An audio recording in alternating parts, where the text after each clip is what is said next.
जी संगतां दे दरम्यान पहुंचे हुए ने। उन्हां दे नाल श्री 108 संत कृष्णनाथ जी चहेड़ू वाले वो भी संगतां दरम्यान पहुंच गए ने। उन्हां दे नाल श्रीमान श्री 108 संत लेखराज जी नूरपुर वाले वो भी पहुंचे हुए ने। तो डेरा श्री 108 संत खजानदास गिर जी शब्द गुरगद्दी पलौना साहब जम्मू वाले उन्होंने वालों श्री भागराम जी आए हुए ने। उन्होंने चरणों च बेनती है कि वह भी मंच के आण के विराजमान होण। ते संत बाबा निरंजन सिंह जी धनाल वाले उन्होंने चरणों में भी बेनती है कि वह भी मंच पर आके विराजमान हो। तो संत बीबी कृष्णा देवी जी मौजूदा गद्दी नशीन डेरा श्री 108 संत हरिदास जी बोपर कलां वो भी भंडाल में पहुंच गए। भाई साहब भाई सतीश जी जलंधर कैंट वाले उन्होंने बेनती है कि अपनी पावन सुनवाही संगतां नूं अमृतवाणी नाल जोड़ो जी। जो बोले सो निर्भय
सतगुरां दे दर्शन दीदारां दी प्यास लेकर के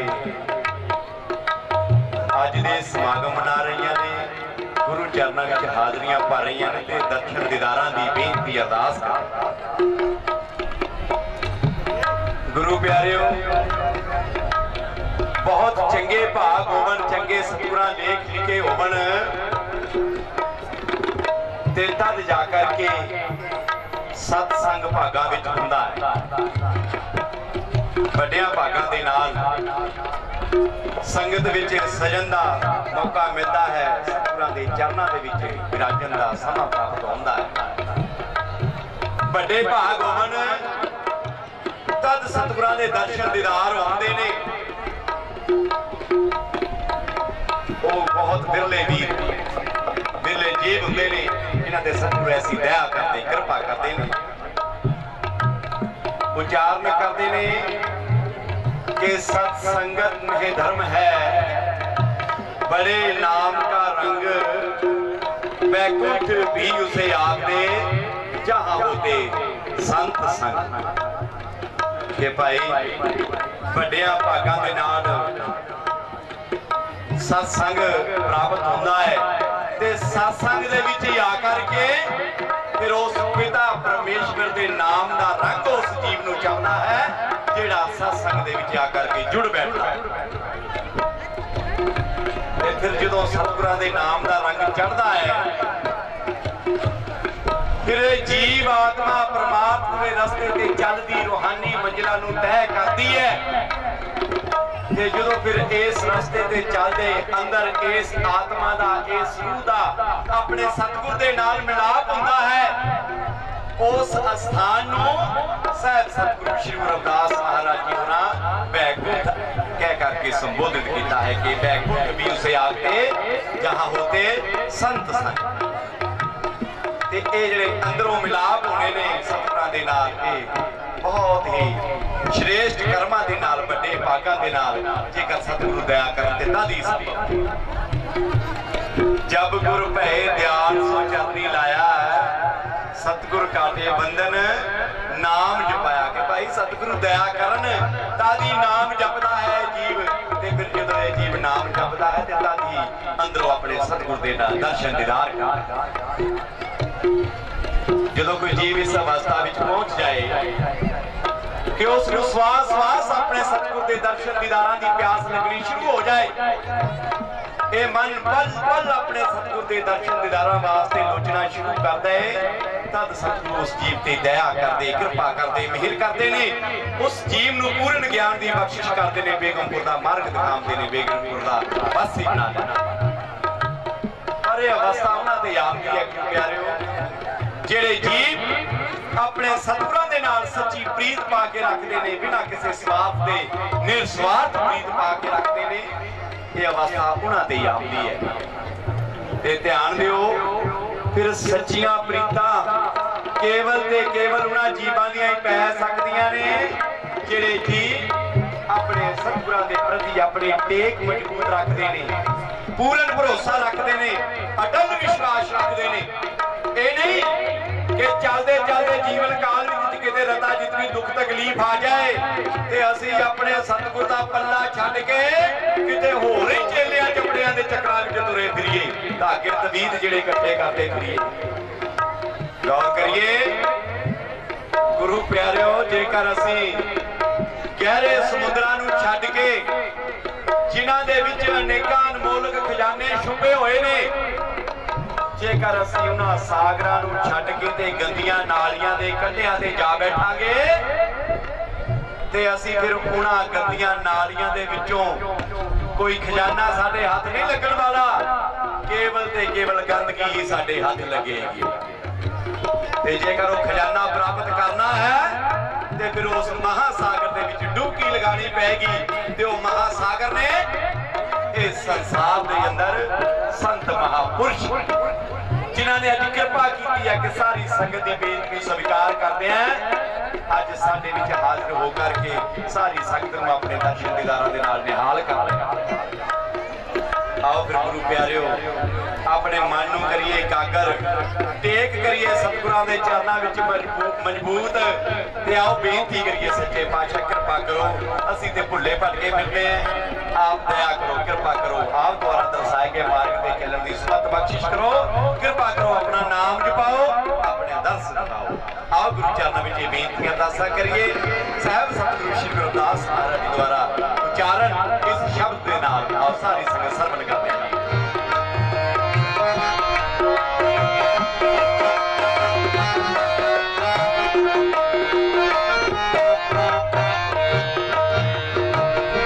कृष्णा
जेकर सच्चा सुख प्राप्त करना है, परम आनंद नूं प्राप्त करना है, तो फिर पूर्ण सतगुरां दी शरण ग्रहण कर भाव के गुरु वाला बन के फिर अपने सतगुर दा स्वरूप अपने हिरदे अंदर धार के दसे गुरु मंत्र का अभ्यास करना पेगा। तद सतगुरु कृपा करदे दया जेड़े जीव इस विधि नूं अपनाउंदे ने कि अपने सतगुर दी मूर्त अपने हिरदे अंदर धार के दसे गुरु मंत्र का अभ्यास करते हैं। गुरु प्यारिओ साहब कृपा करते हैं कि उस जीव का इस संसार अंदर भी बहुत मान सत्कार होता है ते पिता परमेश्वर के घर के अंदर भी बहुत मान सत्कार होता है। गुरु की मूर्त मन विखे धरो सो हरदम ध्यान, नाम दान इशनान कर द्वारे पावे ये उसका मान सत्कार भाई पिता परमेश्वर के घर के अंदर वाधा। जे इसके असीं दूसरा पक्ष जानिए कि जिहड़ा जीव इस संसार अंदर आकर के गुरु धारण ही नहीं करता है, नगुरा ही रहता है, वो कहता है कि मैनू गुरु की जरूरत ही नहीं है। उस वास्ते सतगुरु ने अपनी पावन बाणी विच उच्चारण किया है कि बेसवा कहो सत काको कहिए तैसो भगत जाने राम बिना। कि जिवें एक बेसवा का बच्चा इस संसार के अंदर अपने पिता का नाम लैन वास्ते दर दर से भटकता फिरता है, ठोकरां खाता है, पर कोई भी उस बेसवा के बच्चे को पिता का नाम नहीं दिंदा, कोई उसका बाप नहीं बनता है, कोई उसके सिर पे हाथ नहीं रखता है, कोई उसकी बांह नहीं पकड़ता, कोई उसको अडॉप्ट नहीं करता है। इस तरह निगुरा जीव इस संसार के अंदर भी धक्के खाता फिरता है ते पिता परमेश्वर के घर के दरवाजे भी उसके लिए हमेशा बंद रहते। जिहड़ा गुरु दे चरनां नाल जुड़ जाता है दोनों जहां के अंदर उसकी सिद्ध होती है। अगे उच्चारण करते हैं कि झूठा पालन पालते कैसे हो कल्याण। कि भाई जेकर असी अपने मन दे विच झूठा पालन धार लईए कि मेरी जेब दे विच लाख रुपया है ते होवे एक पैसा भी ना, ते इस तसल्ली दे नाल कोई साडा बनन वाला है, कोई भला होने वाला है, कोई भला होने वाला नहीं, क्योंकि झूठी मन नूं तसल्ली है कि मेरी जेब च पैसे ने पर है कुछ नहीं। इस तरह इस झूठा पालन के असीं दो पक्ष कर लेने कि एक तां असीं बाहरों वेखण नूं बड़े धर्मात्मा लगदे आ, बहुत हाथ जोड़ के संगत दे विच विचरदे आ, लोग कहंदे ने कि बड़ा रब रब करने वाला है, बहुत ठंडे सुभाਅ दा है, सब दा भला चाहुंदा है। ये बाहरों है पर अंदरों साडे अंदर बड़ी खोट है।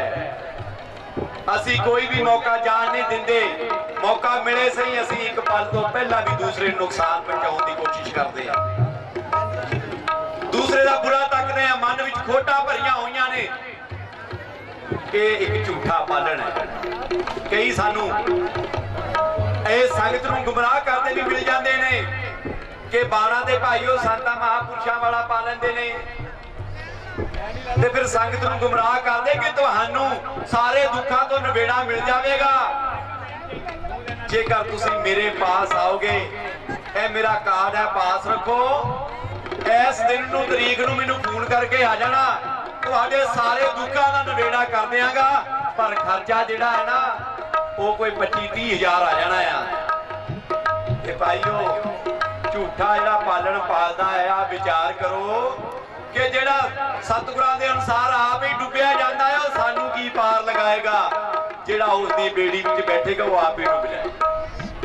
ते दूसरा जेड़ा पक्ष है झूठा पालन दा, वो की है, वो सतगुरां ने अपनी पावन बाणी दे विच दर्ज आरती शब्द विच उचारण कीता है कि सच्चे पातशाह ये दुनियावी लोग झूठा पालन पाल रहे ने कि आप दी एक मन पाउंदी मूर्त बनाउंदे ने, उस मूर्त दे अगे फुल मालावां आप नूं अर्पित करदे ने, उस मूर्त दे मस्तक दे चंदन दा तिलक लगाउंदे ने, उस मूर्त दे अगे घिओ दे तेल दे दीप जला करके आप दी आरती उतारदे ने।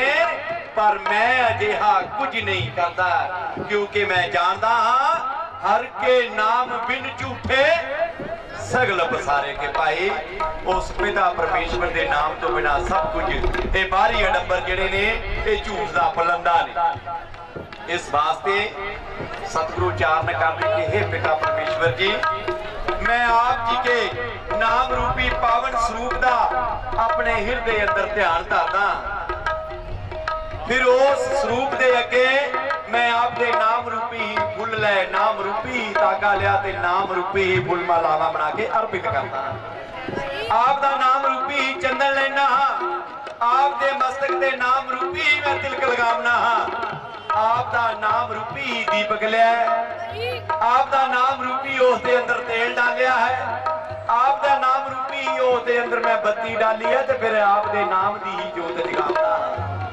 ते जदों नाम की जोत लगाई, नाम तेरे की जोत लगाई, भयो जियारो पवन सगलारे। फिर सच्चे पातशाह जदों आप जी दे पावन नाम की मैं जोत जगाई, मेरे अंदर दा सारा अंधेरा दूर हो गया, सारियां मैला उतर गई, अंदर प्रकाश ही प्रकाश हो गया, जिस प्रकाश के अंदर खंड ब्रह्मंड वेखे आप जी के नूरानी दर्शन दीदार किए। सो गुरु प्यारिओ, इस झूठे पालन नूं त्यागना है।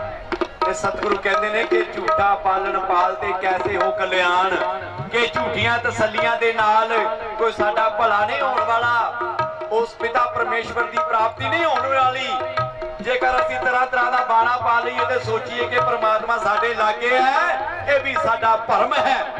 माथे तिलक हाथ जप माला, जग ठगने को स्वांग बनाया, मार्ग छोड़ कुमार्ग ढहके, साची प्रीत बिना राम ना पाया। कि भाई तरह तरह का बाणा पाउण नाल गल नहीं बननी, सच्चियां प्रीतां पाउण नाल गल बननी है अपने सतगुरां दे नाल।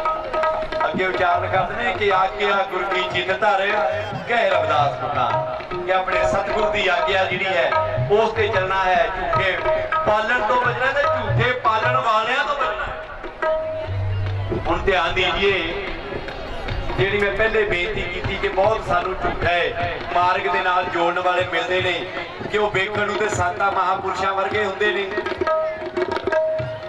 पर उस इस संगत नूं गुमराह करदे ने, बाणा पा के संतां महापुरुषां वर्गा संगत विच विचरदे ने ते लुੱਟ मार करदे ने। इहदा खमियाजा जिहड़े वो भेस बना के फिरदे वो भी भुगतदे ने, ते जिहड़े इन्हां लोकां दी संगत करदे ने वो भी भुगतदे ने। आओ एक छोटी जी मिसाल है कि असीं सारिਆਂ ने इतिहास दे विच पढ़िया है महाभारत का युद्ध।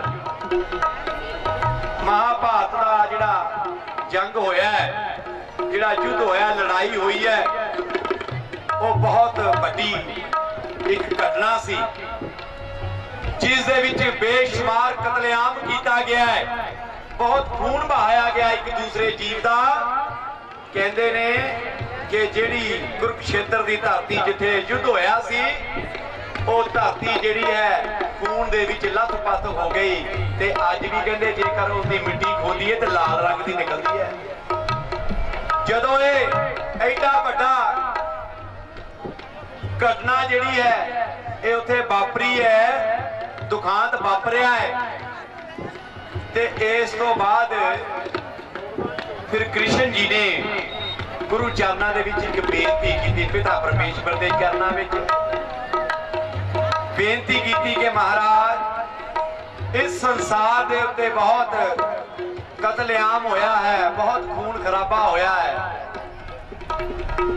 आप कृपा करो, दया करो, ये संसारी लोग बहुत सदमे विच ने। आप कुछ पलों वास्ते इस संसार दियां सारियां रूहां अपने चरणों विच परलोक विच ले आओ। ये बेनती की ते बेनती स्वीकार हुई। पिता परमेश्वर ने दया की कि इस मात लोक दियां सारियां रूहां परलोक दे विच चले गई। कुछ पलां वास्ते जदों सब रूहां उपर गई है ते कृष्ण जी धर्मराज नूं पुछदे कि कोई ऐसियां रूह कोई रूहां ते नहीं रह गई जिहड़ियां अज जमीन ते रह गई, धरती ते रह गई होण। जदों